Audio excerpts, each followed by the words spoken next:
Agora nós iremos conferir a estrutura de dados tupla. É comum ter listas de dados que não podem ter seus elementos modificados durante a execução de um programa. Até o momento, a gente viu listas e dicionários, e a gente percebeu que eles podem sofrer alterações ao longo da execução.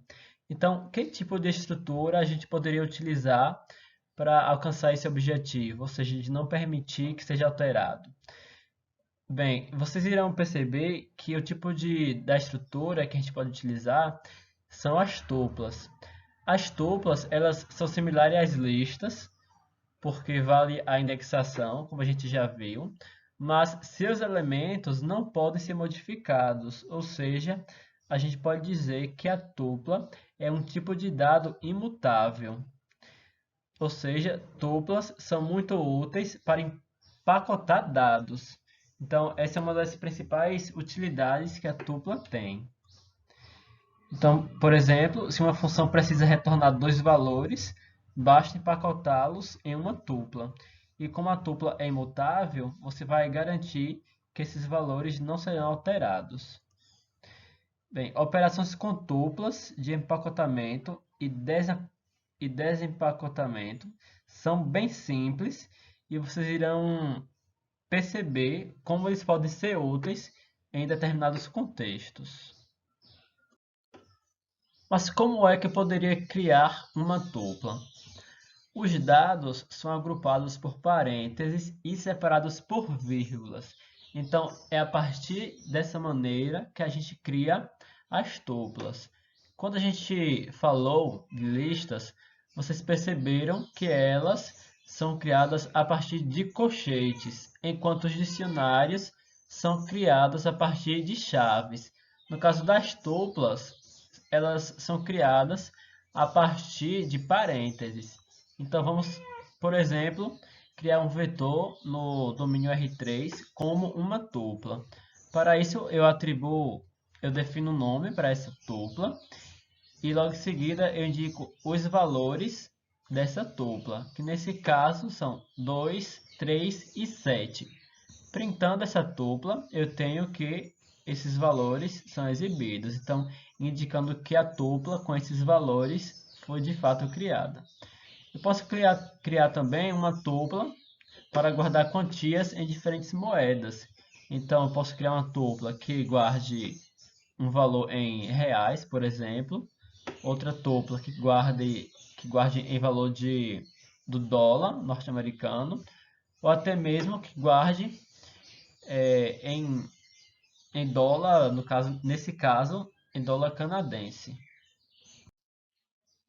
Então, agora a gente vai conferir um exemplo de uma função que converte qualquer quantia, estando essa quantia em diferentes possíveis moedas, para o dólar americano. A gente vai utilizar as tuplas que eu mostrei para vocês no slide anterior.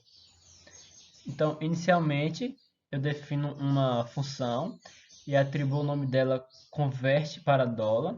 E perceba que aqui eu estou passando a tupla como parâmetro. Então, inicialmente eu verifico se é do tipo real. Vocês irão perceber mais adiante que a posição 0 da tupla indica o tipo da moeda e a posição 1 indica o valor. Então, eu verifico se é real. Sendo real, eu atribuo um valor de taxa. Se não for real, eu verifico se é o dólar canadense e atribuo uma nova taxa. Não sendo nenhum desses dois, eu atribuo a seguinte taxa, 1.00. Para converter, basta fazer quantia 1, que é o valor contido na tupla, dividido por essa taxa, que nesse caso pode ser tanto a taxa do dólar canadense quanto a taxa do real.